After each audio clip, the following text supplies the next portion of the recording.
Hey, kia ora koutou whānau. Welcome back to another edition of Big Hairy News. Kia ora, Chewy. Good evening, Pat.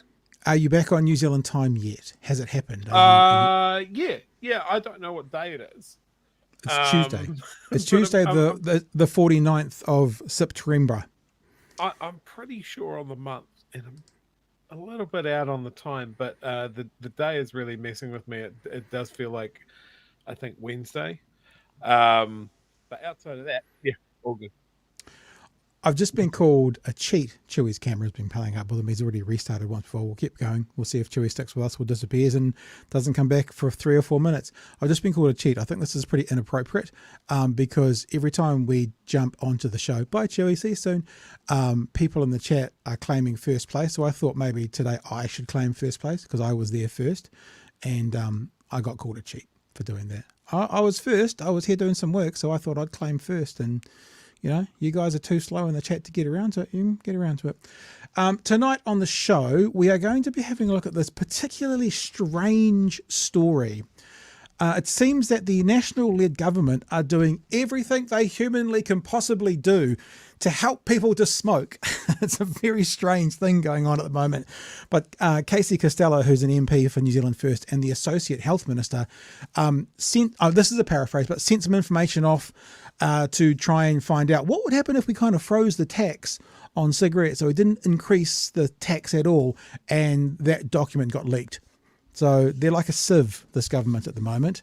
And so why on earth would a party want to keep the tax the same, which is equivalent to reducing the tax? Because if it doesn't increase with inflation, then it, you know, if it's $10 this year and it's $10 in 3 years, it's cheaper. It's a bizarre story, but we're going to be having a look at that. And I've actually managed to connect with Professor Boyd Swindon from the Health Coalition Aotearoa group. We're going to have about a 7-minute chat with him. I've already recorded that for today. And also, seeing it's a topic of conversation for this era of life we're living in, Mr. David Seymour was on breakfast this morning talking about his referendum on the principles of the treaty. And I thought, seeing we've kind of talked about it and we've heard from everybody else, we should probably hear from Mr. Seymour about that, especially because our analysis would say that Mr. Luxon is still leaving open a window to be able to let this thing go through. Now, I haven't heard any commentator, any journalist, any broadcaster say what I'm about to say, but I've said it 3 times. Even if he made it a conscience vote, because that could be a way, if he makes it a conscious vote, that National is not supporting this going through. Just so happens that a lot of the National MPs are. So we'll have a look at actually what Mr. Seymour's got to say about his bill today as well. I'm going to get on to show you some interesting information flowing on from last night's show. We'll talk a bit about Patreon and that kind of stuff as we go through the night as well. The questions and stuff are open. Looking forward to seeing you all. Love seeing you all in the chat there already. But we're going to start the show with connecting with Geoffrey Miller. Now, we talked about Geoffrey last night with Robert Patman. Geoffrey is a political analyst and he joins us right now. Good evening, Geoffrey. Good evening, Pat. Chewy's playing hard to get. He'll be here at some stage and his little Wookiee face will just pop up to join in on the conversation. That's how we roll. Geoffrey, really very keen to get your opinion, your expertise around the New Zealand Defence Force now having a presence, or shortly to have a presence around the Red Sea for the situation with the Houthi attacking ships over in that area and what that says to the world. Something we picked up on that you said on One News last night was talking about New Zealand's independence and how this may impact that. Would love for you to expand on that and share your thoughts about it. To you, sir. Yeah, I think this announcement this week is very interesting. There was a lot to unpack with it, and I spent several hours on Tuesday going through the weeds on it all. The government announced this, and they were quite clever about the way they did it. They put in a lot of context about other missions that New Zealand has been involved in the Middle East, such as the MFO mission that we've been in the Sinai Multi-Force and Observers, Multinational Force and Observers, MFO, which we've been involved in since 1982, which is a peacekeeping mission in the Sinai in Egypt, after Egypt got the Sinai Peninsula back from Israel. And they also mentioned the UN Truth Supervision Organization, which is in the border regions of Lebanon, and that's been ongoing since 1954. New Zealand's been involved in that. So they sort of suggested that this was just another one of these kind of operations, and yet it is actually very different. We're going to be one of just a handful of countries that are bombing Yemen collectively. That's what we're going to be working on. Wow. This is in the UK-US airstrikes on Yemen that are ongoing at the moment. There's only a very small group of countries that are involved here. The other four that have been mentioned as directly involved in providing military support are Bahrain, Canada, the Netherlands, and Australia. That's it, and the United States and the United Kingdom. There are a few other countries that have been on the list, but they're not providing direct support in terms Can of. Can I ask you something? I just want to get real clarity on something. Our involvement in this is going to be seen by the world, or is literally our involvement in the bombing in Yemen? It is. And look, we're going to have a very small level of involvement. There are only 6 New Zealand Defence Force personnel that are being sent. We don't have a combat wing to our Air Force. And this is an Air Force operation. It's an airstrike operation. So naturally, our capabilities are limited. But I think it's the symbolism here that counts. And a lot of these things happen gradually over time. So in terms of New Zealand's independent foreign policy, I said it could be the beginning, of the end of New Zealand's independent foreign policy. And I think a lot of things add up over time. If you go back 2 years ago, New Zealand introduced autonomous sanctions against Russia. Before that, we didn't have a mechanism to introduce autonomous sanctions against a country. We only enforced UN sanctions. But then Russia invaded Ukraine, and there was a lot of pressure on the government, so they introduced an autonomous sanctions act, or Russian sanctions act. So we have the ability to put sanctions on Russia now, and we have.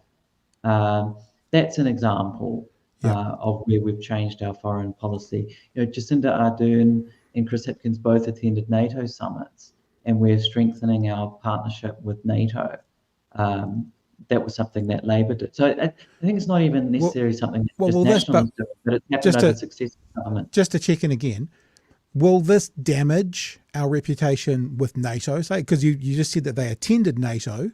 This decision to get involved that will lead to Yemen getting bombed and us being kind of associated with that, will that damage our reputation in NATO?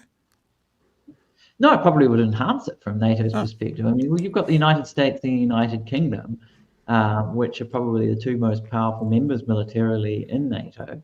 Right. So, I think that NATO will be very happy with New Zealand joining this operation. No, it's not a NATO operation, but it's a US and UK-led operation, and New Zealand's providing support for it. So, yeah, I think NATO would be quite happy with what New Zealand's committed to now.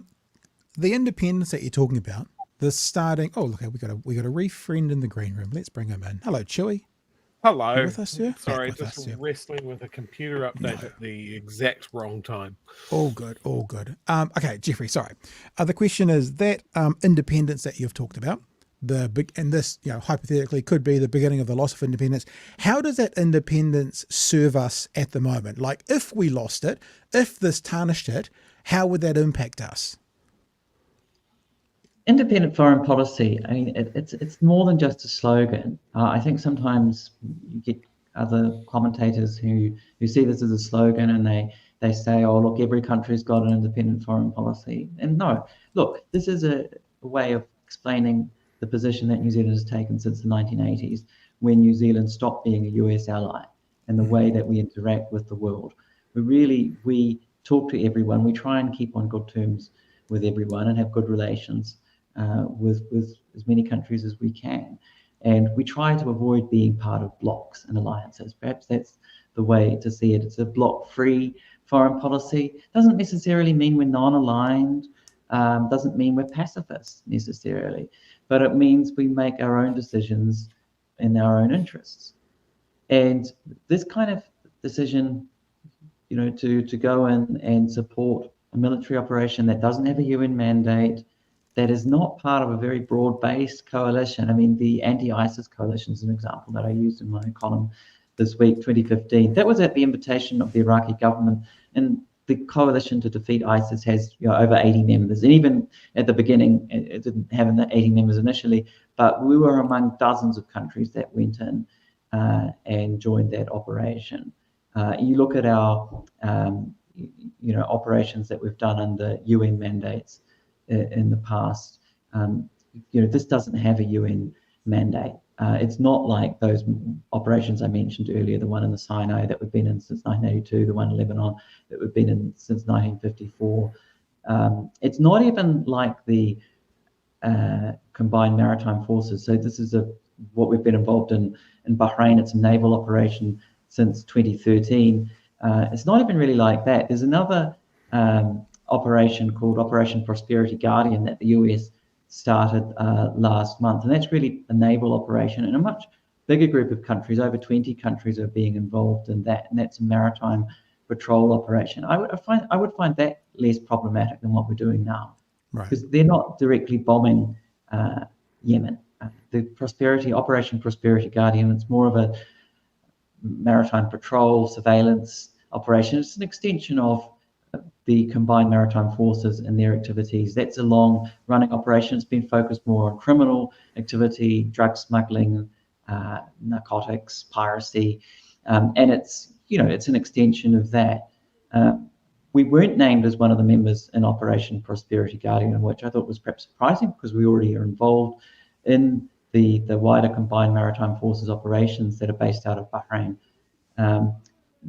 But you've got countries like Singapore that are involved in Operation Prosperity Guardian, that have agreed to that have said, no, we don't want to be part of this airstrike operation. Mm-hmm. It's an elite group of countries, a very small group of countries that are involved in these airstrikes on Yemen. It's the very sharp end, the very hawkish end of the US response towards the Houthis at the moment, and we're part of that very elite club. It's a very unusual place for New Zealand to be in. Yeah. Chewie, you want to jump in? I agree. Like, if we look at our response to the conflict in Ukraine, where we committed defence staff to intelligence and surveillance, that sort of made sense to me. As you mentioned, the New Zealand Navy has been involved in freedom of shipping operations and off the coast of Somalia and in the Red Sea previous. I don't have a problem with any of that, but it just seems that Luxon has leapt at the opportunity to be seen as like a decisive leader and wants to run along after the big kids without any consideration of the bigger aspects of foreign policy. I mean, I'd see it as an evolution. As I say, I think governments from the left and the right have been involved in this. I think New Zealand's foreign policy is being reshaped as we speak, and we are being realigned, where our foreign policy is becoming more aligned with that of Australia and the United States. And a lot of the discussion is about AUKUS, right? And whether New Zealand will join Pillar 2 of AUKUS, this pact between Australia, UK, and the United States. But there's a global level to this as well, and we can become more aligned with the United States in other parts of the world, not just our own, and including in the Middle East. That seems to be what's happening. There's a lot of pressure on New Zealand at the moment. Pressure comes in different forms, but the parade of top US officials coming to New Zealand in the last year or two is not an accident. They want New Zealand on their side. Australian officials want New Zealand on their side as well. New Zealand is very heavily influenced by Australia and by what Canberra says. And look, we get it. Look, culturally, we're very similar, but that doesn't mean in terms of foreign policy we have the same interests. Australia is 5 times bigger than New Zealand in terms of population and has very different interests. It's a middle power, if you like. New Zealand's a small state. It's more like Singapore or Ireland or Switzerland in terms of population. In my view, we should be working more with other small states. I've just spent several months in the Gulf for my research. There are a number of small states there, the UAE, Qatar, Oman, for example. Then you've got, as I said, the likes of Ireland, Singapore. What about working together more with these small states and try and focus on diplomacy, de-escalation, dialogue in these crises? It's true, New Zealand is a small trading nation. We do rely on global trade, and war is terrible for business. Aside from, the moral problems with war and the humanitarian disaster that we're seeing in Gaza at the moment, war is terrible for New Zealand's trade. So I agree we should be doing something to stop the growing escalation and the fighting that we're seeing in the Middle East. But I think the way to do it is to focus on our strengths. And I think New Zealand's credibility is very high. We've got a good reputation. We're seen as fair-minded, as honest. We're not part of the bloc. So, that certainly came through in all the conversations I had with officials over in the Gulf, that, they appreciate that from New Zealand now. They appreciate our independence. And I think we could do a lot of good, and we could do more good for the world by using that independence than by just being another name on the list as far as another ally of the US. I mean, there are plenty of them, and I have their place. Look, and what's good for Australia might be good for Australia. Doesn't mean it's the right recipe for us. I think different states can do different things. What Australia does is fine. That might be good for them, and they're a long-standing US ally. They're a much bigger country. They're got a much bigger coastline. They've got different perspectives perhaps on the world than New Zealand does. But we shouldn't just be playing follow the leader here, and we should be really thinking carefully and acting in our own interests. I'm interested as well. If I think about getting alongside another country, making an agreement with a country, signing a contract. I know that's not a literal thing with a country. There's wins and losses for both sides. What is the win for New Zealand to get involved with Australia and America in this situation? And why does America want New Zealand in? You kind of made it clear there that America and Australia really want us in. Why? What's the win for them? That's a really good question, Pat. I guess it's because of New Zealand's good reputation and because of our independence, we're particularly valuable. We bring credibility to an operation like this. I think that's the biggest thing New Zealand has to offer. I mean, look, 6 intelligence personnel are not really going to move the dial. It's the fact that New Zealand is involved. If New Zealand is involved, then it must be a big problem, right? From the US perspective, from the international perspective. And if even New Zealand is willing to go in, then this operation must have merit, then the airstrikes, must be warranted. So we're helping to improve the reputation, perhaps, of this mission, these airstrikes on Yemen, on Houthi targets, and we're helping to improve the credibility overall of it and the legitimacy, I should say, of what's happening. And that's probably what we're providing. So we're using our good name to support this operation. I think that's probably what we provide to it. It's funny that we're the little guys, we're the non-combatants, we're the smallest of everything. Yet our name seems to what you're saying is our name seems to be the value as opposed to anything else. So that's what America gets out of it. What does New Zealand get out of this? Yeah, it's what I struggle with, to be perfectly honest. I mean, I just take a different viewpoint to perhaps some of my colleagues on all of this. I don't think New Zealand's interests are best served by being part of an alliance. I mean, we paid a heavy price with our nuclear-free policy and breaking free. It was a difficult time for New Zealand foreign policy-wise in the 1980s, suddenly being cast adrift, but we did very, very well out of that. And that gave us credibility and helped us when we were building relations with countries like China and lots of countries all around the world. It's not just China, but countries in Asia, countries in Latin America, countries in Africa. They all appreciated the fact New Zealand was independent, was not a US ally anymore, and had made that decision to act in its own interests. And we did very well for ourselves in the post-Cold War period. And I think we can still use that independence we could put it to good use in terms of that dialogue, diplomacy, de-escalation, role. It's a very valuable role. There are very few countries that really can actually do this. It really can only be the small countries that can be the go-betweens, that can be the intermediaries. You're seeing what Qatar is doing at the moment with the situation in Gaza. They're acting as a go-between, mediating. It's a very valuable role. I don't mean that New Zealand can necessarily do the same, or that we necessarily want to do exactly the same.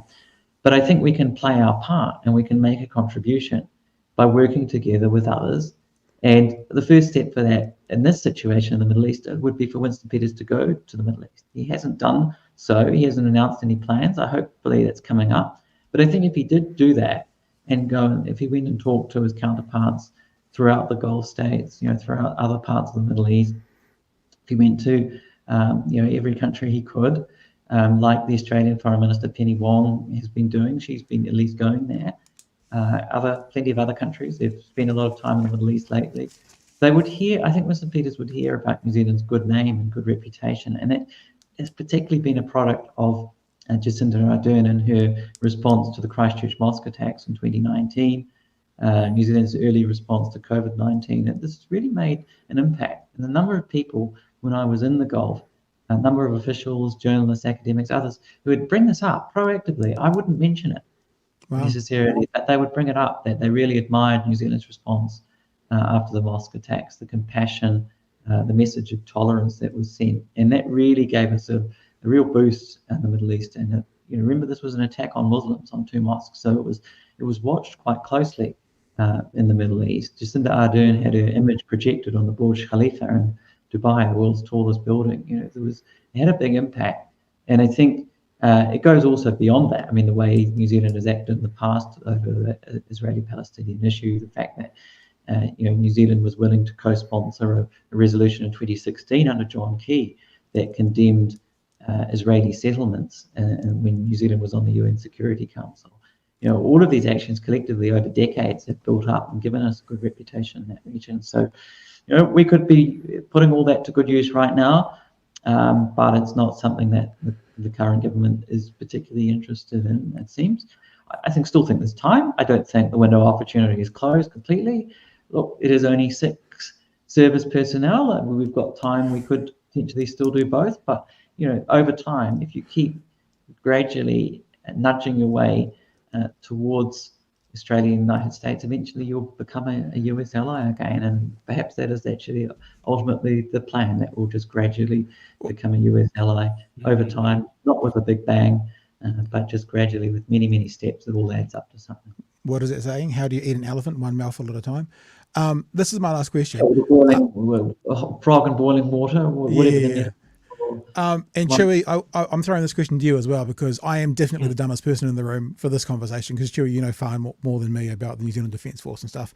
But if what we're saying, what you're saying, Geoffrey, is there's a win for America, you can't really see a win for New Zealand in this idea, then using Occam's razor, which is, the fewest number of assumptions to get to a conclusion, or often we say the most logical conclusion is more often than not the right one. If there's no win in it for us now, what does Occam's razor tell us about this? Why then has the decision been made? Why has Luxon and his parties said, yes, let's send 6 people if there's no win in it for New Zealand, as you see it, Geoffrey? And Chewy, I definitely want you to jump on that as well. Mm-hmm. Oh, Geoffrey, please, you go.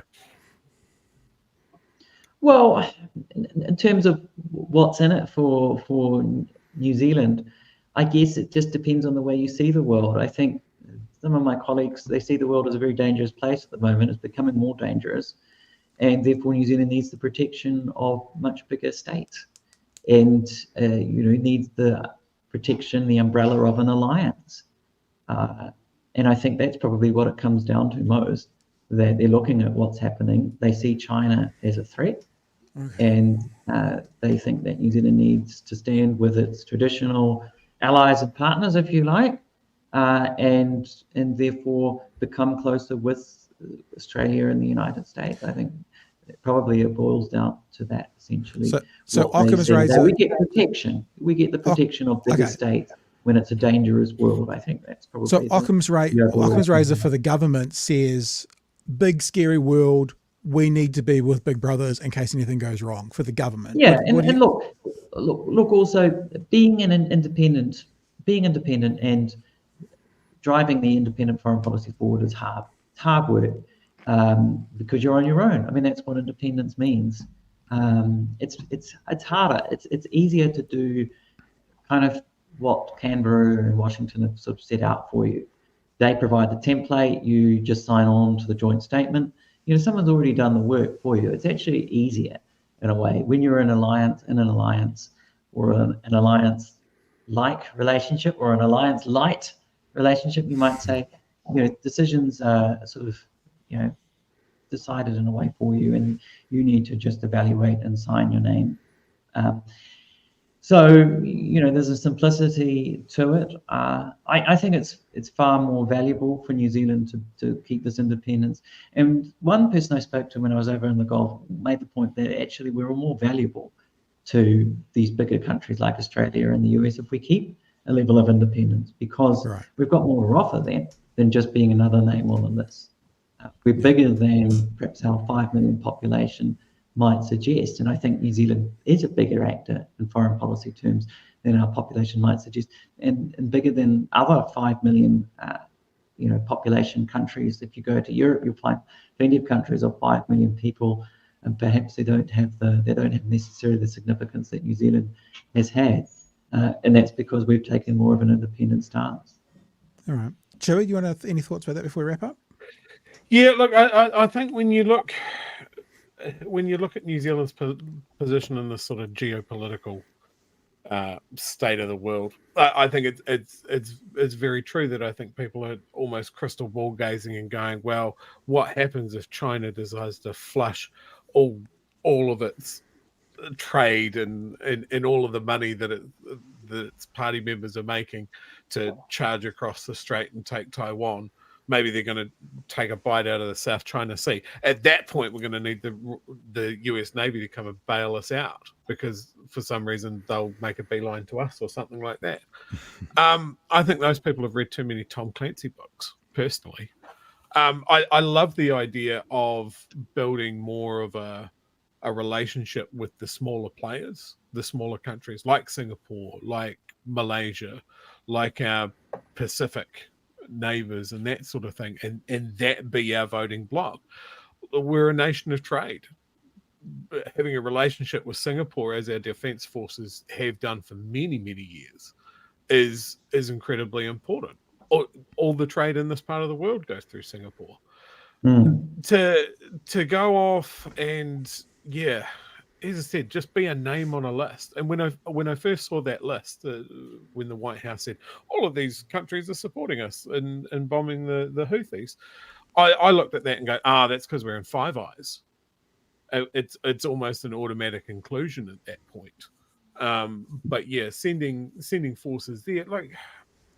Yeah, but in the end, look, we need the other point I'd like to make just before we finish. I assume our time's almost up. Is that we need political solutions here, and whether it's Gaza, or the Palestinian territories, whether it's Yemen itself, which has been in a civil war since 2015. It's in a dire state, actually. Many parts of the Middle East are in a terrible way at the moment. You've had hundreds of thousands of people have been killed in Yemen. There's 5 million people subject to famine conditions. It is terrible, but we need that. That's why we need a long-term settlement there. And there were peace talks underway last year. There was a truce underway. Very, very uncertain now, given what's been happening in the last few months, whether that will continue. But then, the wider what's happening in Gaza. We need that ceasefire immediately. And then we need talks for a two-state solution. I mean, it just seems obvious. You're not going to solve anything with a military solution, whether it's in Gaza with Israel invading Gaza, or whether it's US airstrikes on Yemen. These are just short-term military solutions. Airstrikes never solve anything. It might, in the short term, it might work. You might destroy the Houthi missile launchers and missiles so they can't send missiles, but there'll be more on the way that come, and you'll also just create a whole lot more resentment. And what do you think the population will do in Yemen?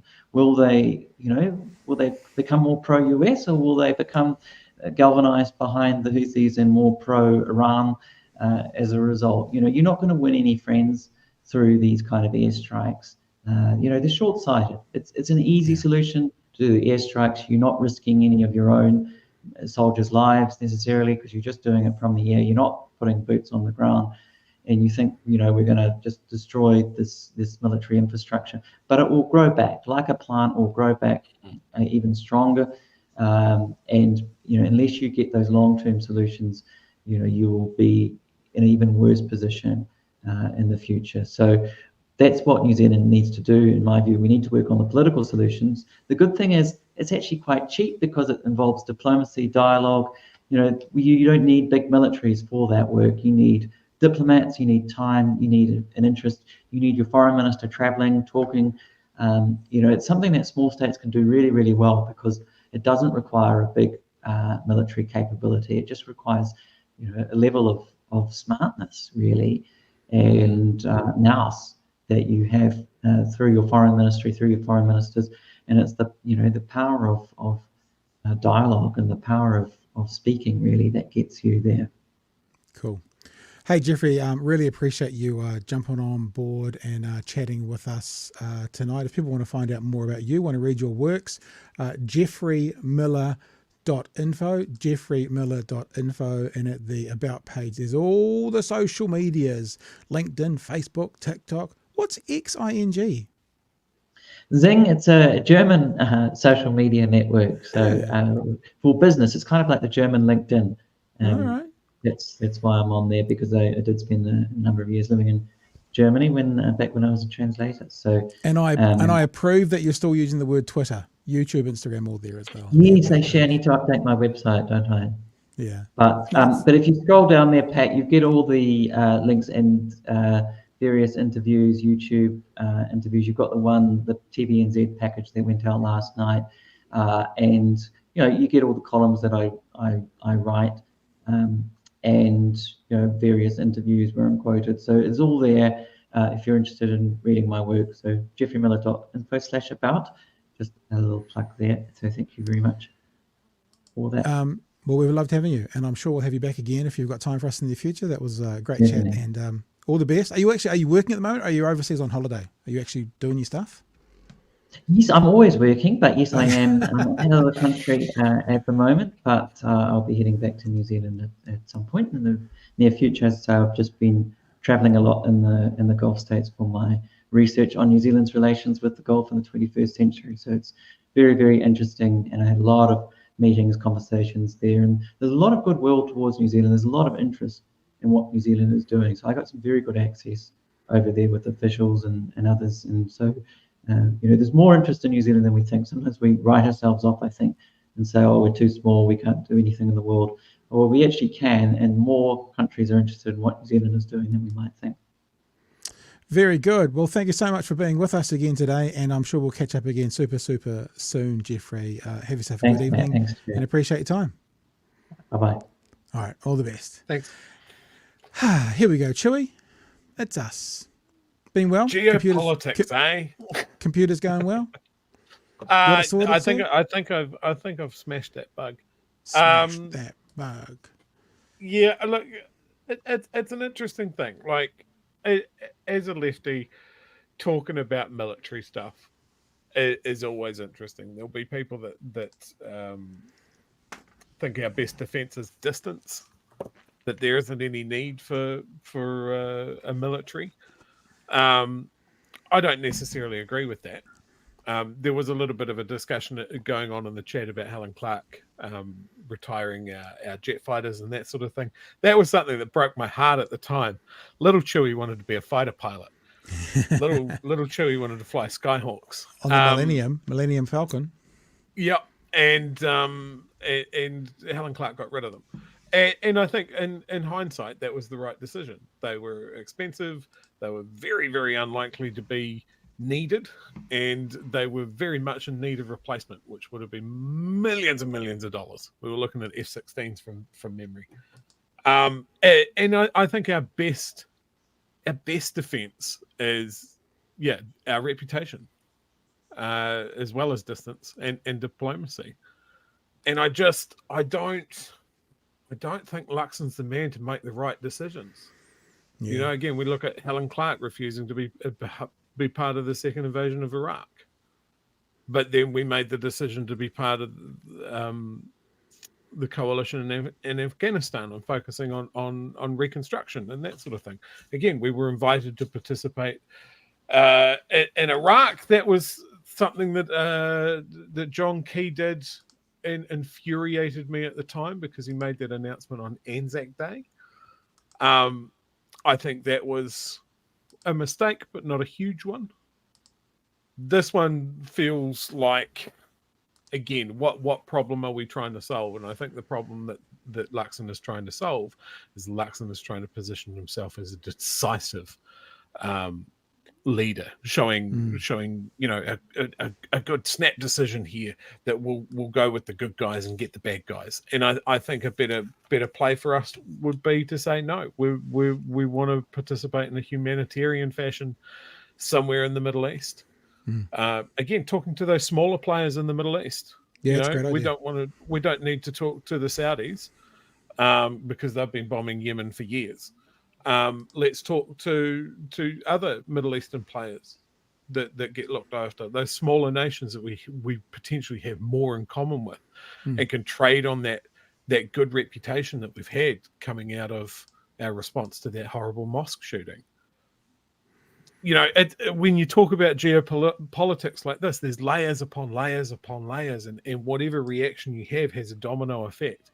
And do I think that Winston and Luxon are the people to make the right call on this?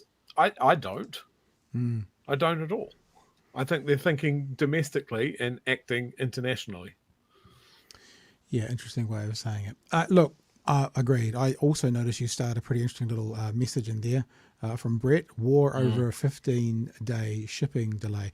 I'm not to say that's not right, but I have seen a couple of news items where I think, correct me if I'm wrong, Troy, people have to go around the bottom of South America. It's a bit more than a 15-day, but even if it was a 30-day shipping delay, that's still war over a month-long shipping delay. I don't recall US airstrikes on that container ship that got stuck. Yeah, very true. Which was causing similar delays from memory. But hey, look, maybe the page has turned, and I'm sure whenever you're driving in traffic and someone's car breaks down, you want to call in an airstrike. That's the world we live in now. Also, Matt Hunter, thank you for the super chat, Matt. Appreciate it very much. Matt says, much appreciated. You won my friendship. I wonder if that means Matt enjoyed that conversation and we've won him over. I'm assuming that's what it means. Is how you read it? But thank you for the $20 super chat, Matt. We appreciate that. All right, still a bunch of stuff to get on to tonight, but before we sort of officially do that, let's say a huge thanks to our patrons, and we've got a swathe, is that right? Anyway, bunch of movement on the billboards. Kiwi Skirt here has moved herself off the patrons page onto the producers page by upping her patron. We've also got Jordan Kaiser and Andy Kindly Sides, if there's indeed your real name, who have joined up. John E. Hornblow. I think people are just making up names now. No offense if you're not. We've also got KJS, who I think moved from being a coffee runner up to a patron. Bunch of people have been in there. Matthew Pryor and David Thompson. I think I've mentioned them before, but thank you for being a part of what we're doing. We do genuinely appreciate what you're doing. If you want to be a part of it, then it's patreon.com/Big Hairy News. And if you do want to be a part of it, what happens is you get access. It won't be this weekend, but I think we'll do a meetup maybe next weekend. You get an access, obviously, to the Patreon product. And at the moment, this is still the only place that you can find the full interview with Professor Mohan Dutta on David Seymour's support of Indian far-right politics. This is the only place that there is a full copy of that interview is on the Patreon. There's some clips going around. We played 12 minutes of it last night, but that's the only place you'll find the full conversation in one go. Now, speaking of that, Joey, I wanted to share something with you which flowed on from last night because I did a little bit of research, right? And for people who were here and people who heard it, you'll understand that Professor Dutta was talking about this Jai Shri Ram thing that Seymour was saying. And one of the things that we were kind of putting out there was this idea that even him just saying that, someone comes up to you and says, can you say these words in a foreign language? Because what it means is Happy New Year. So even if you get fooled into saying something that you're not quite aware of the context of what you're saying. And for those who weren't with us, the context is it's seen as a threat by Indian Muslims, and it's being used daily at the moment as a chant for violent attacks. Literally violent attacks happening today, where that's the chant they're using to maybe embolden themselves, to show their wares as to what they're about. Now, all I did today was I Googled David Seymour and Jai Shriram. And if you've been watching my tweets, and you'll notice that I'm spelling it differently, that's because it seems to be spelled differently. And evidence that the far right groups are just so excited that he said the words, not even saying that he supports them, but just that he said the words, can be seen if you Google that chant, Jai Shriram and David Seymour's name. And what you get is a huge number of news sport that are literally saying, says Jai Shriram, says Jai Shriram, says. It's not even down here it says New Zealand minister chants Jai Shriram. It's literally done what we talked about last night, that some of the groups that are placed on the far right in India are using just the fact that he said it, right? It says, he says. It doesn't say he supports or he understands. It just says he said it. They're using that as a massive win. And because of that, I still firmly believe that Mr. Seymour needs to come out and make some kind of statement. I'll say this one more time, and I know that this is a controversial thing to say. From the river to the sea, right? Now, there are some people watching who will think that means genocide of the Jews. There are other people watching who think that means that's the Palestinians' heart for freedom, right? But what we can all agree on is it's a future. It's something that may or may not happen in the future. It's not happening now. It's something that may or may not happen because the Palestinians use it as a cry for freedom. They're not getting that now. The Jewish community or the Israeli community see it as a threat of genocide, and that's not happening. So it's something for the future that may or may not happen. I think whatever side of that conversation's on, you can agree with that. The thing with Jai Shriram is it is happening now, and it is being used now for violent acts and as intimidation and as threats right now. So it is a chant that is a proponent of violence today, whereas From the River to the Sea is about this hypothetical future that may or may not happen. So in some ways, for me, and this is the bit that may annoy some people, I think that it's actually more offensive and more serious to use this saying than it is From the River to the Sea, because this is something that is actually tangible and is happening today. It is tied to violence today versus something that is a proposed hypothetical future that may or may not happen. And that's just another reason why, if Mr. Seymour is being used as a useful idiot, or as Chewie said last night, a useless idiot, he still needs to actually address it. Because as I've just shown you, and I'll show it to you again, even though I've just seen it, the far right in India are just, they are barred up just for the fact that a New Zealand minister has said those words. Right there, it says, New Zealand minister says. I just wanted to share that with you tonight, Joe. If you want to pick up on any of that, you're more than welcome, or we can move on. Oh, it's just the absolute cluelessness of Seymour to wander into this. And again, it comes down to the fact that did he know? Does he know now? Well, he should know now. Or he should do, right? Or, as you said, like there'd be enough feedback coming into him now to go, dude, do you know what this was about? Yeah. Do you know what organization you were dealing with? This isn't just the Hindu community; it is a sect of the Hindu community. Yeah. Someone said on my Twitter feed, Hindus aren't fart, right? And then, like, because I don't want to be offend anyone with my pronunciation, it's actually a group called Hindu Twa or something like that, Hindu Twa, who are the specific sect. Just like not all Christians are conservative assholes. We get it. Not all Hindus are far right fascists, but there are some Christians who are far right fascists. There are some people within the Hindu faith who are as well, and those are the people we're talking about. It's just people, man. Like there isn't a religion out there that you can go, oh, well, they've never done any bad shit. Like Buddhists.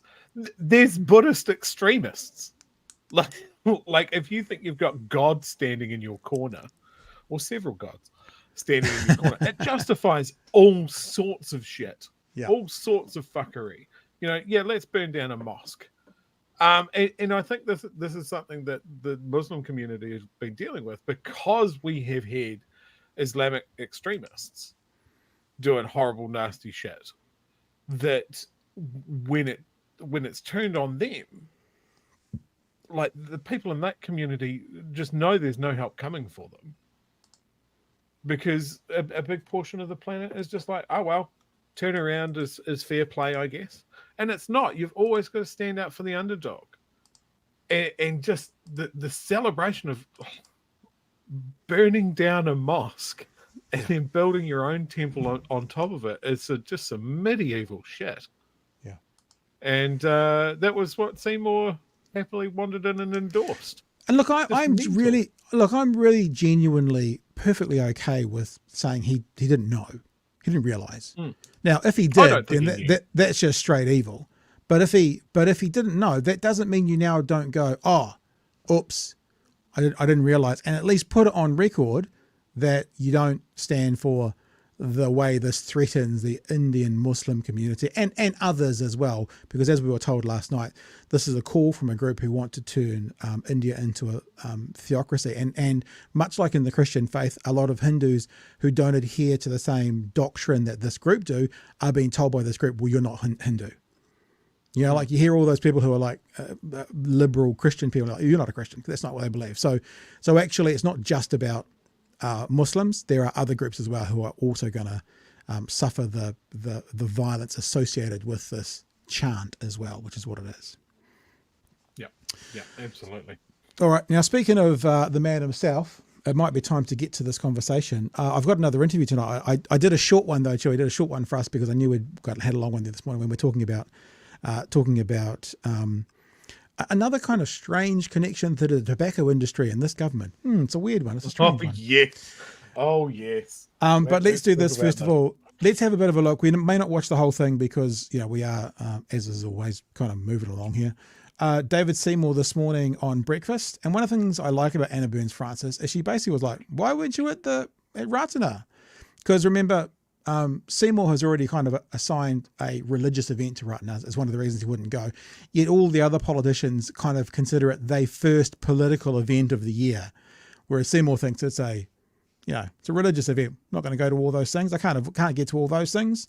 So let's have a bit of a look at this conversation because they obviously go into a talk about the referendum. And one of the things I want us to all keep an eye on is he plays the game a little bit of like, well, they may support it, they may not.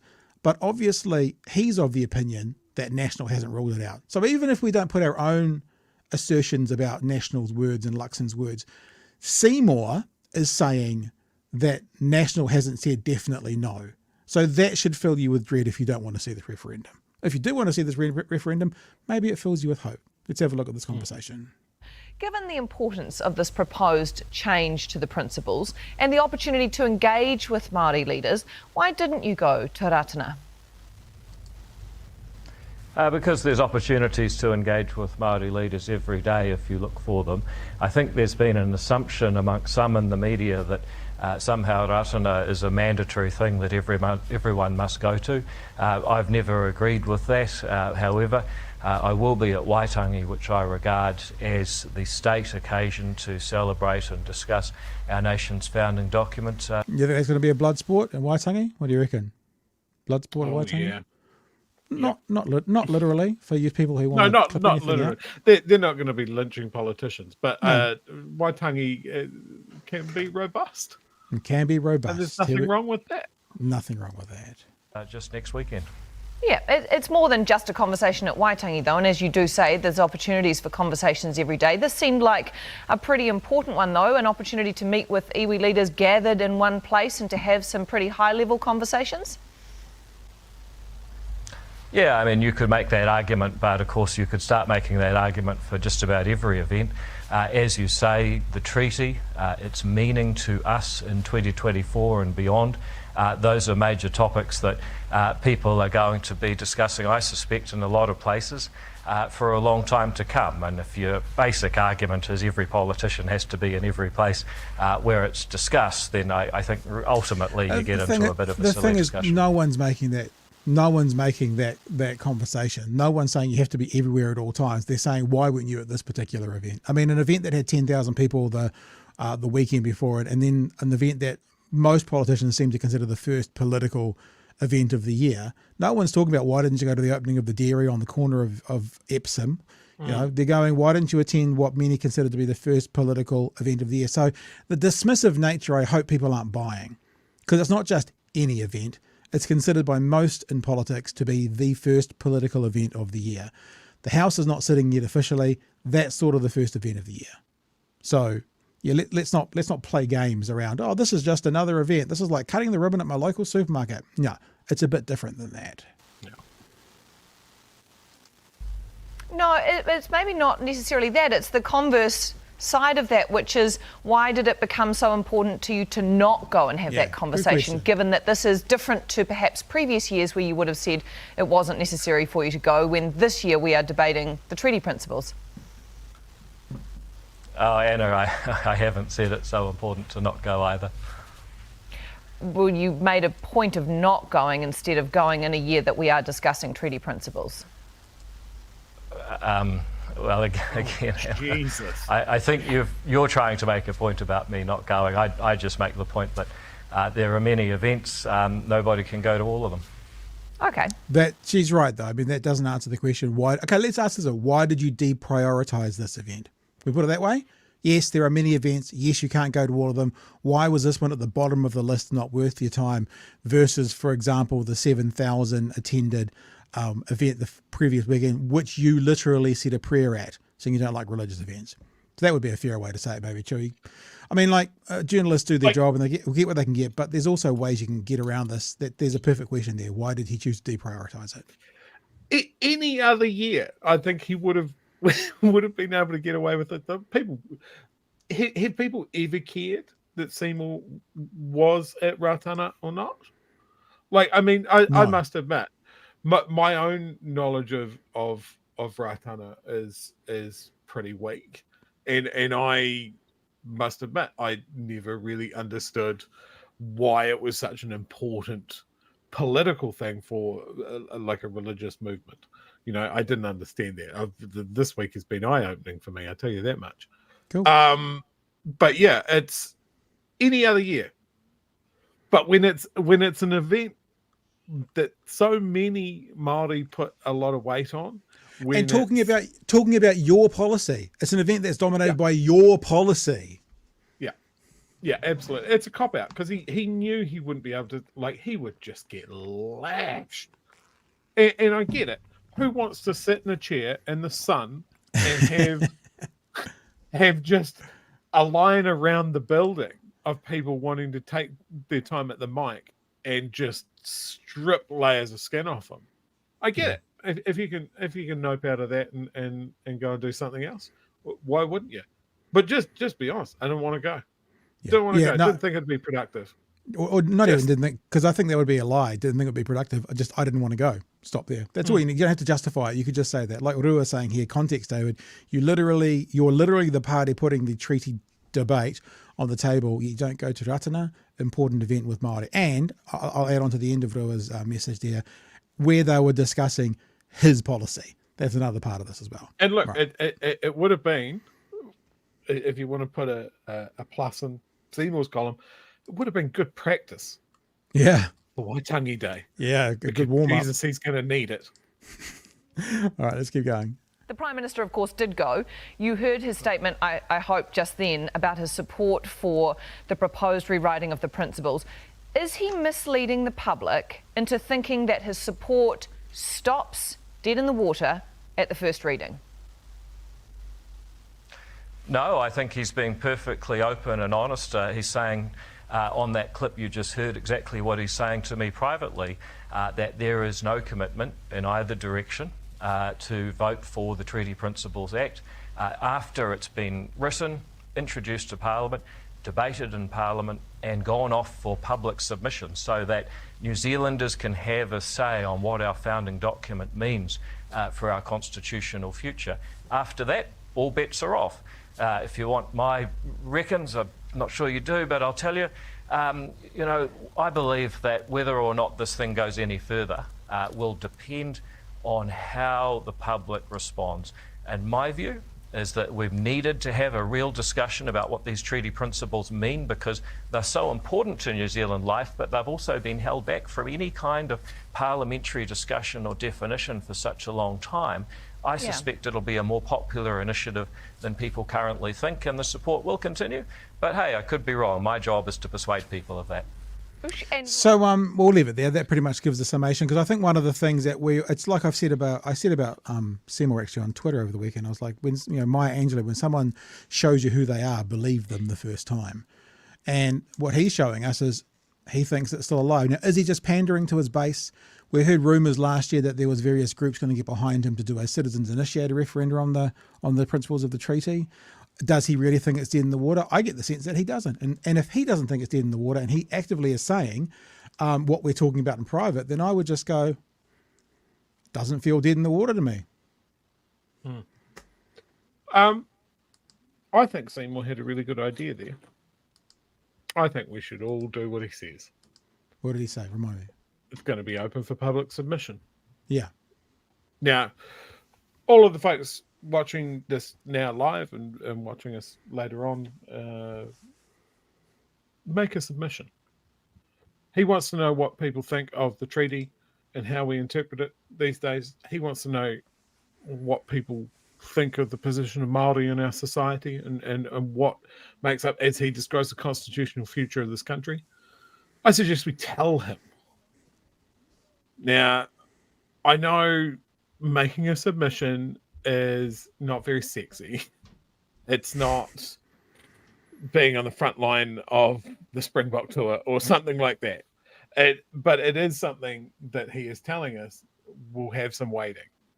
And I think there's far too much of just venting your spleen on Facebook or coming onto the show and telling us what you think in the chat. Do a submission. I'm going to. Yeah. Because I think this is just too important to leave it up to chance. Any opportunity we have to communicate how we feel about the treaty and what it means to this country and what we think of Māori and what position in society they should have and whether we're deathly afraid of the death of democracy, I think we need to make those submissions. So that's what I think we should do. Very good. Maybe what we can do is figure out how to do a submission and do a how-to guide or something, put it up online somewhere to make it easier for people to do that unsexy thing. I think the main thing is you don't need to be a lawyer to do a submission. It is plain language. And it's just the hardest thing about making a submission is finding where to do it. Yeah. On the fantastic government website. But I'm sure once we see it, yep, we will tell everyone. We will point you in the direction, and you just go and you tell them exactly what you think. Very good. A couple of super chats here. Kookie says apologies quite late. Hit the like. Very good. And you know when Kookie says hit the like, you must do it. If you're watching right now, you can't not. You have to do it, or else Winston Peters or David Seymour will turn up to your front door knocking with no pants on. And Peter must be talking about the shipping container. That must be the connection here. When are we hitting Aramex, which is the courier company, isn't it? So I'm guessing. Yeah, well, I think if we're talking about doing airstrikes on people causing shipping delays, Aramex would be at the top of the list. Yeah, that's who I use to put merch out. That might be why. Possibly the worst courier company I've ever dealt with, but yes. That's probably why they're cheap. Well, like I'd say to you, people are going to bring maybe some merch back next week. Do you want to pay 50% more for your stuff getting delivered? Maybe not. Anyway, let's keep going, shall we? Here's the weirdest news story of the day, and we do have a little conversation coming up that I recorded this afternoon. I was aiming for 7 minutes, Chewie, and I did 8. So it's a really short interview for me. Ooh. Yeah, I know. It's really good for me. But let's have a look at the story first of all. It is a bizarre thing. And we won't go, we'll save our commentary till the end, Chewie. We'll go pretty much from one into the other just to get them done, and then all that commentary can be done. But let's have a look at this very bizarre story about this government inquiring about making smoking even easier than, they've already done the smoke-free 2025. But making it even easier now. Let's have a look. Our Deputy Prime Minister enjoys a smoke, but what Winston Peters has long rallied against is the rising cost of ciggies. Now New Zealand First's Casey Costello is thinking about freezing the annual tobacco tax increases. The increasing financial burden on this demographic. Do you notice that title? Health Minister. Health. Oh, Jesus Christ. This is Health Minister.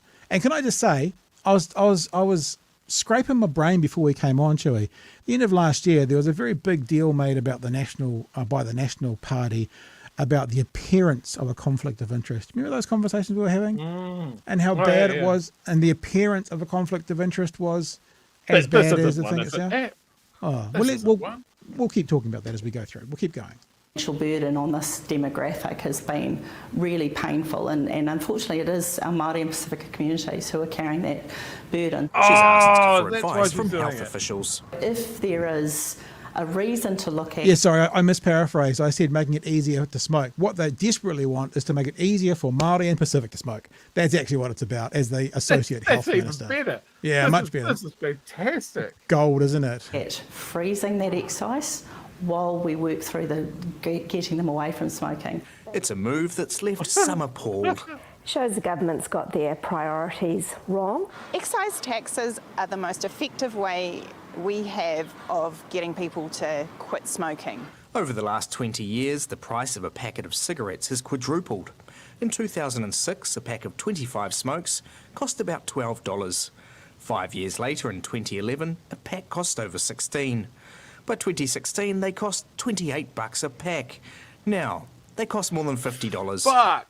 I had no idea they were that Wow. expensive. $50 Wow! for a packet of cigarettes.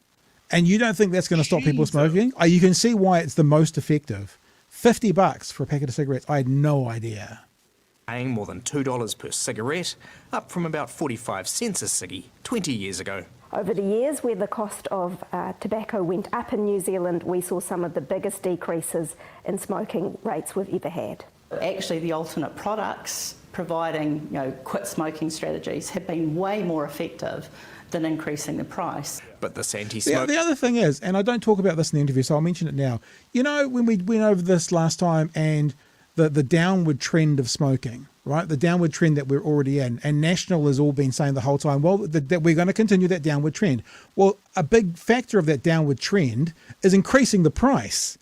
So if you stop increasing the price, then you stop a big portion of that downward trend. So what they're saying is we're going to keep focusing on getting people to stop smoking by taking away probably the most effective thing we've got, other than making it smoke free, to stop people smoking. So it's just another one of these, Mr. Luxon's always about, production and what is the outcomes and stuff. And this outcome is, I think the official word is horse crap for what they're trying to do.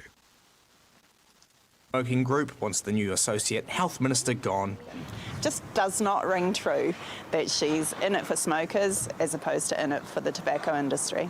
Well, I don't have links to the tobacco industry, but that... But you work for the Taxpayers Union, right? I was on the chairperson of the board. I had no involvement of any funding from the tobacco industry. Casey Costello is far too close to the tobacco industry, despite what she says. The government's tobacco moves continue to ignite controversy. All right, Benedict, what's the Ministry of Health had to say about all of this? Well, I imagine officials at the Ministry of Health are a little bit red-faced tonight, and that's because confidential documents from the ministry made their way to a media outlet showing that Casey Costello had sought information about this tobacco tax freeze. Now, the ministry says they've now launched an internal investigation into this leak, and they say that they take the unauthorised disclosure of government documents very seriously. Oh, yeah. So it's all about, as it always happens, it's always about how did this information get out rather than what is this information all about. Now, Chewy, I know you'll have lots to go with, but we've got someone from Health Coalition Aotearoa who I talked to about this. I thought maybe we'll play it because only 8 minutes. I know we can hold our jets for that. Maybe we play this first and then we can come back. So any of your thoughts, put them in your little. I know the red head fires pretty hard these days, but put them away. And we'll get to this conversation I had at about like the reason, and I say to people who are our patrons, we get our interviews up first. I actually recorded this at 8:15 this evening, so there was no time to get it up on the old whatchamacallit, on the old Patreon. So we'll just go to it now. It's 8 minutes long. And this is Health Coalition Aotearoa, who are one of the groups who are basically going, WTF, people, what is going on with this government? Let's have a listen. Let us welcome to the show Professor Boyd Swinburne. I believe you're one of the people who started the Health Coalition Aotearoa group. Boyd, is that correct? That's correct, and I'm co-chair. Co-chair, very good. And thank you for giving us some time this evening. Fascinating story, and we're recording this in the evening, but me and Chewy have just watched this story from One News, so we're kind of up to date with what One News reported tonight, which, if I can synopsize again very quickly, it seems that the Associate Health Minister has questioned what would be the ramifications or effect of freezing the tax being paid on cigarettes. So she's doing a bit of a question and inquiry as to what would happen if we did this, and that document's been leaked, and that's what we're responding to. Is that a fair synopsis? That's a fair synopsis, yep. Okay. But this is on top of a few other things that she's done, which we can cover, but yeah. So let's look at it. Let's ask this question first of all. What is Health Coalition Aotearoa, and kind of what skin have you got in this game to be talking about this conversation?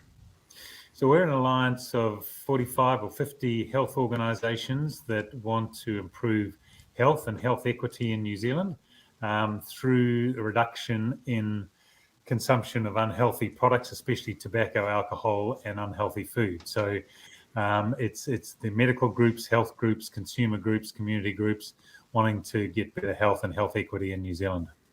Oh, excellent. Okay, so I guess to go right to the nub of it, let's just say that these investigations by Casey Costello led to a government wanting to freeze the tax on cigarettes. What would not increasing tax on cigarettes do? Like, what would be the outcome from that, in your opinion? Well, it would make cigarettes progressively relatively cheaper because they're not going up with inflation. Right. And if we know one thing for certain is that people respond to prices. And if the prices go up, then people consume less. If they go down, they consume more. And that's pretty well established for tobacco. And so we would expect that tobacco consumption would not keep going down at the same rate that it is. You know, New Zealand has been tracking down for some time, which is great.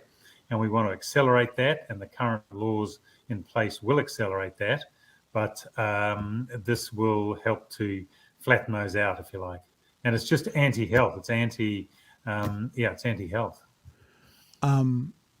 We've had this government cancel Smoke Free 2025. Yep. We have a tobacco lobbyist as a minister right now, Chris Bishop, whose father started the taxpayers unions with connections and links to the tobacco industry. Casey Costello has just come from the taxpayers union as well. Yep. They're now looking at making cigarettes still be available. That's already been decided, but now cheaper proportionally with them, as you say, not going up. Why? What are your thoughts around why this is happening? Well, I'll tell you what, it's nothing to do with. It's nothing to do with evidence. It's nothing to do with public health people are calling for. It's actually nothing to do with what they campaigned on for the election, you know. Yeah. All this was a complete surprise when it came out in the coalition agreements. So everything that they have called for, the repeal of those smoke-free laws, wanting to bring in smokeless tobacco, chewable tobacco for which there's no demand, wanting to take the excise tax off the heated tobacco, now looking at dropping the CPI adjustment on tobacco. All of this is 100% straight out of the tobacco industry playbook. That's what they've been calling for. And the tobacco industry will be very, very happy with the state of affairs in this government about what they're doing around tobacco. And it's just amazing that we have a health minister who's doing all these anti-health things. I've dealt with many health ministers in the past. I don't think I've seen so many anti-health policies or ideas come out of an associate health minister in such a short space of time. They keep talking about, out of one side of their mouth, that they still have a plan for reducing smoking. Well, out the other side of their mouth, they're giving us all, making cigarettes more available and more easily accessible. They keep talking about the reducing of numbers. Is the prices going up does the research show that's a good way to slow down smoking? In other words, if they don't increase the prices by the tax, is that a reduction of people wanting to pick it up? I'm saying that badly. You know what I'm saying? It's like, does the increasing of price, does that lead to fewer people smoking? That's what I'm asking. Yeah. So the relationship between price and consumption is very well known. I mean, we've had so many tax rises and tax hikes and see reductions in consumption that relationship called the price elasticity has been well worked out. Now, in New Zealand, we had many years of hiking up prices far more than CPI, like 10% or plus a year. It started with the key government, and that has really cranked down tobacco consumption in this country. Now, it does get to a point where that starts to run out of oomph. In other words, it becomes progressively less powerful as you get up to the level of taxation that we have at the moment, where a packet of cigarettes costs, what, $45? But by the same token, if you say we're going to make it relatively cheaper because we're not going to adjust it for CPI, you can be sure that that will have an effect on increasing consumption or not bringing the consumption down as fast as we would like it. So, that relationship is well known. It's a bit nuanced in terms of the size and magnitude of it, and we haven't had those really big increases for the last few years. And I think that's a sense that we've come kind of to the end of the really heavy carrying load of the price rises. But still, it needs to go up by CPI. I think I'm evidence of this on some level, that when I was a teenager in my younger days working at a petrol station part-time while going to university, you could buy packets of 10 cigarettes. I remember the poor malls, you could buy 10 packs, and they got outlawed, of course, because they made them more accessible and more easy. If I was a teenager today looking at $40 or whatever it is for a packet of cigarettes, you're right, the price would be a deterrent for actually having to get them. I just want to ask you one more quick question, because you mentioned that they are using tobacco lobby talking points. So for real clarity, let's be gracious and say that the government is not doing the will or the whim or the calling of the tobacco industry. Are you saying that what they are looking to put in place would do nothing but leave the tobacco companies happy, even if they're not aware of what they're doing? The tobacco industry will be really, really happy with what this government is doing. It is totally out of their playbook. It's what they've been calling for. The links between this government or people within this government and the tobacco industry you've mentioned, I think they're on public record. How much that influence has been direct in what these policies are, it's pretty impossible to tell. But boy, you just look at the pattern, you just put the pieces of the jigsaw together that we know, and that gives you the wider picture.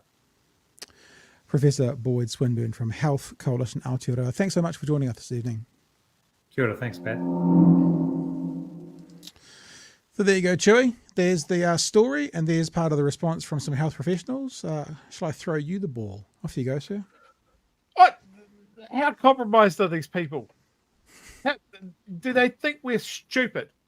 That someone that's involved with a lobby group that is funded by tobacco, has no links to the tobacco industry, and the first opportunity she gets to come out with some policy, she's like, I think we should do this for the benefit of tobacco companies, but I'm only thinking of the poor brown people that like to smoke, because everybody knows they're the only ones that like to smoke. It's just so stupid. And then what was it? She denied it, and then denied it again, and then proof was produced that she did do it, and then she denied it again. What an idiot! Yeah, it's unhinged. That this is the change that we've had now, is that these people are just going, well, yeah, we've had a good run of ramping down smoking. We're just not going to do it anymore. There's no reason for it. No reason for this massive shift. Don't look into it. Please don't look at my LinkedIn. I have nothing to do with Philip Morris. It's unhinged. Remember as well, and I'm just bringing this to our attention, we had Sir Ian Taylor on last year, and one of the points he made about the smoking situation was this government is setting up an incentive to create more smokers. And like whether you enjoy that interview or not, or didn't like him talking or not, he made a point that basically said this government has a benefit, a financial benefit, because they need to find money for all their promises to have as many people smoking as possible. And this is now the second quite significant, this is just an investigation for them, but quite significant way that will quite easily lead to more smokers. Obviously, cancelling 2025 is the biggest, but now also making it so it's more affordable, not necessarily cheaper, but $50 today. If it was still $50 in 5 years, then because of, wages going up and all that, that will be cheaper proportionally. So they're making it easier to smoke. And you just kind of go, what's the next one going to be? Things come in threes. The first one is they'll cancel smoke-free 2025. The second one is we'll make cigarettes basically cheaper. What's the third one going to be? So I know what the third one's going to be, and I've been seeing it in the chat, although I haven't started any of them. Winfield's going to start sponsoring the NRL again. Rothman's going to start doing, because that'll be the next thing that the government brings in. These are three things. We're going to get rid of school lunches, and we're going to replace them with a free pack of 10 cigarettes for every kid. I remember being absolutely stunned when I went to Europe the first time, just to see how much people smoked over there. And I remember going to a music festival, and they had, where the stunt people jump off a tower into a great big inflatable crash pad. Yep. They had one of those set up, and I thought that's fucking cool. I'm going to do that, and it had marketing down the side of it for a cigarette company. And I went over there, and I was like, I want to do the thing. And they were like, cool. And here's your free packet of cigarettes. Well, it's basically like that. They were like, really? Have you been drinking? And I was like, oh, a little bit, but not, I'm not drunk. And they're like, do you have any health issues? No, I'm fine. Do you smoke? And I was like, no, I don't smoke. And then they're like, oh, well, you can't do it because you've got to buy a pack of cigarettes to jump off the thing. Oh my gosh. And I was like, what? So I mean, this is the thing that New Zealand has been spared. Yeah. By going so hard after the tobacco companies. Like we've crossed through to a point where people are standing up for the tobacco companies who have a long history of being absolute fucking scumbags. And Philip Morris can fuck off. But now we have Chris Bishop with links to the tobacco company. Almost a family history of links to the tobacco companies, actually. And now we've got standing ministers and associate health ministers with strong links to the tobacco companies. And we've let that happen. So that's brilliant. I'm super stoked for that. And I guess this is what they meant by get New Zealand back on track. But that's the nickname for cigarettes. Assume. Track. Get them on track. I'm just having a look because I'm interested. It looks like a packet of cigarettes in France, because I just thought, I have my cigarette while I'm sitting in my cafe. It's going to jump to €13 by 2027. And basically the euro is double New Zealand. So that's still, by 2027, $26. So the cigarettes are half the price in Europe that they are in New Zealand as well. So there you go. More accessible, easier. You might know, Pat, I was recently in North America. Oh, well, yeah, I've never heard that. And in the two states that I was in, they have legalized cannabis. Mm-hmm. And it was more common to smell marijuana just walking down the street than it was to smell tobacco smoke. Yeah. Crazy. Yeah. A few messages that have come in.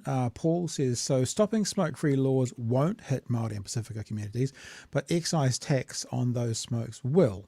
So they need to put a hold on it. Yeah. What a load of bullshit. That she's basically saying we want to protect Māori and Pacifica to enable them to smoke more. Just absolute bullshit. Just how, I almost admire the cheekiness of that. Costello was also a founder of Hobson's Speech. Oh, I wasn't aware of that. So a multi-layered scumbag. Yeah, yeah. Now associate health minister. That's awesome. Yeah. And Nick's just sent another one through for $2. Thanks for the super chat.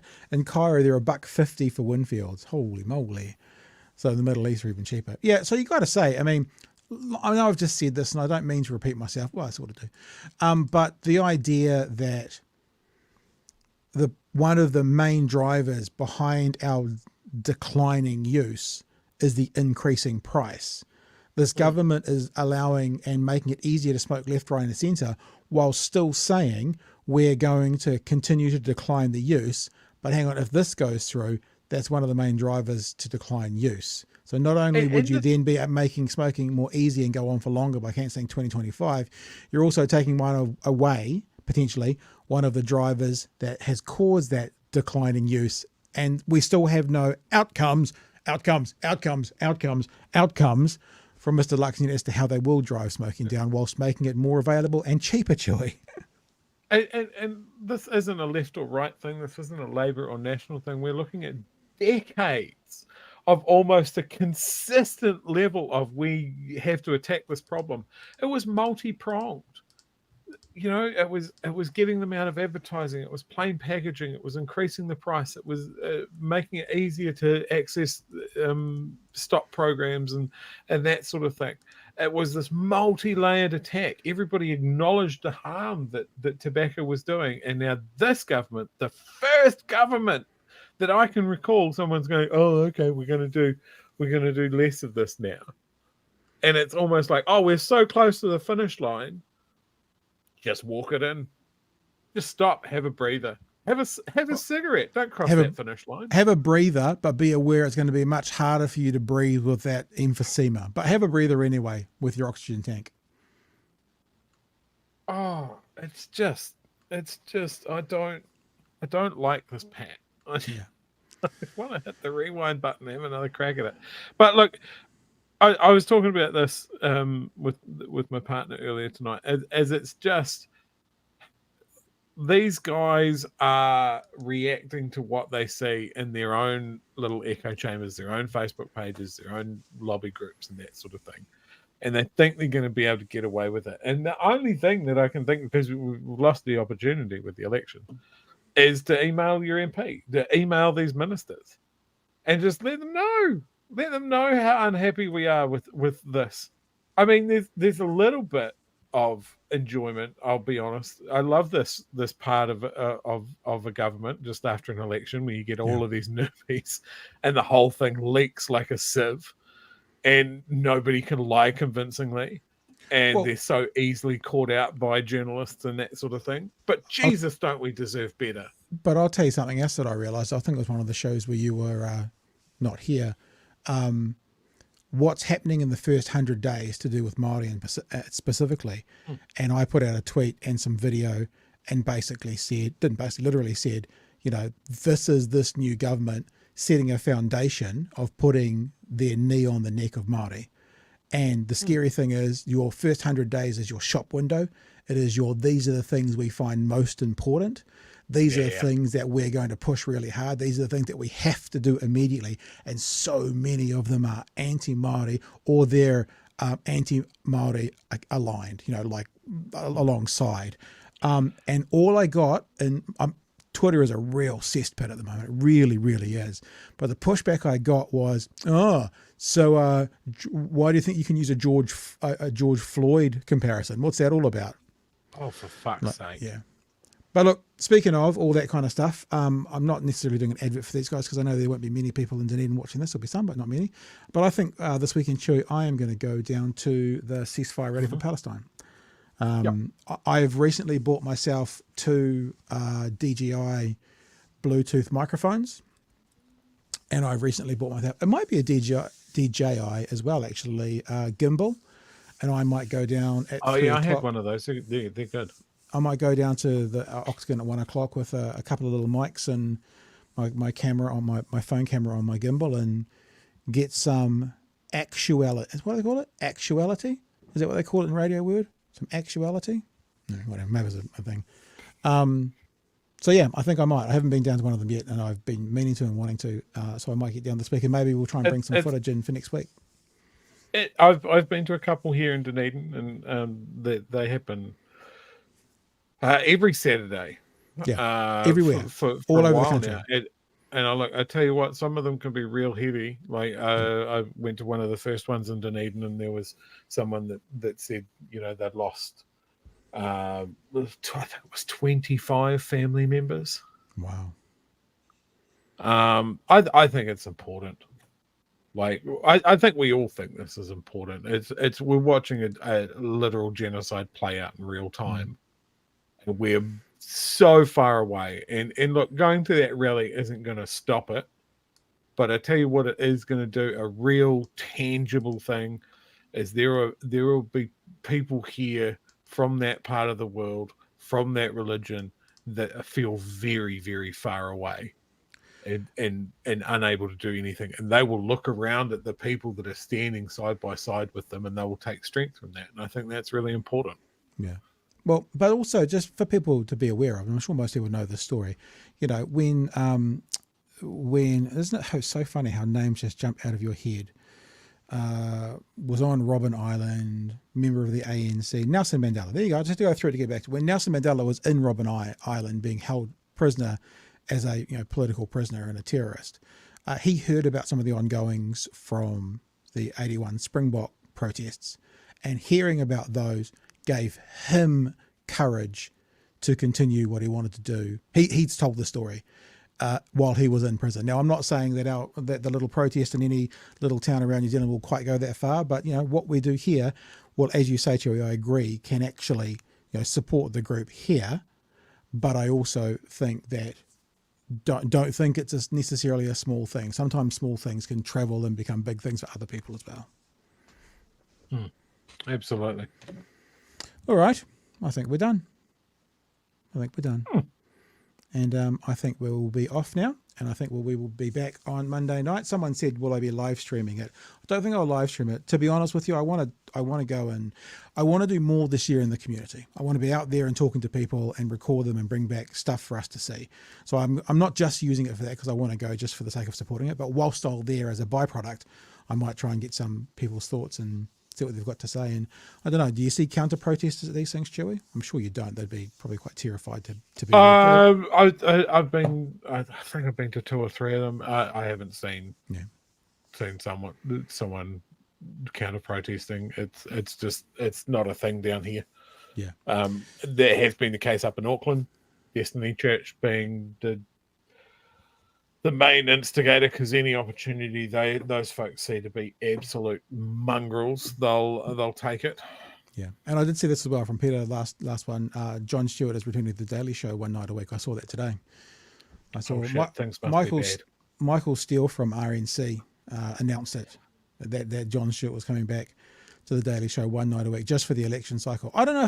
Things might be bad, but it also might be. I know that during the last election cycle, he went on Stephen Colbert's show a few times, and he was just kind of like, "I've got nowhere to share my thoughts anymore," which I know is not entirely true because if he speaks, the world will listen. But it'll be interesting to see whether he's able to get some of that back that he used to have, or whether it will just be an embarrassing. It's like Michael Jordan going to the Wizards. I know you'll get that analogy, Chewie, perfectly.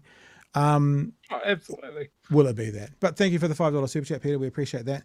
And thank you to everyone for joining us tonight. We appreciate you all. I hope you enjoyed the first week back for 2024.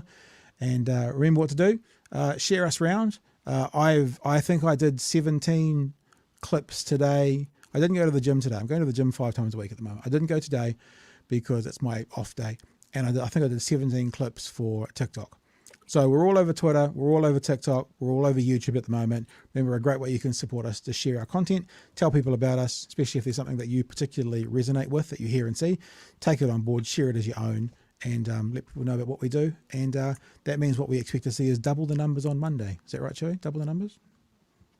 Yeah, that sounds right. That sounds something that we can easily commit to. All right, team. Mm-hmm. Be well. We will see you Monday night from 9 p.m. for another edition of Big Hairy News. All right. Cheers, fam.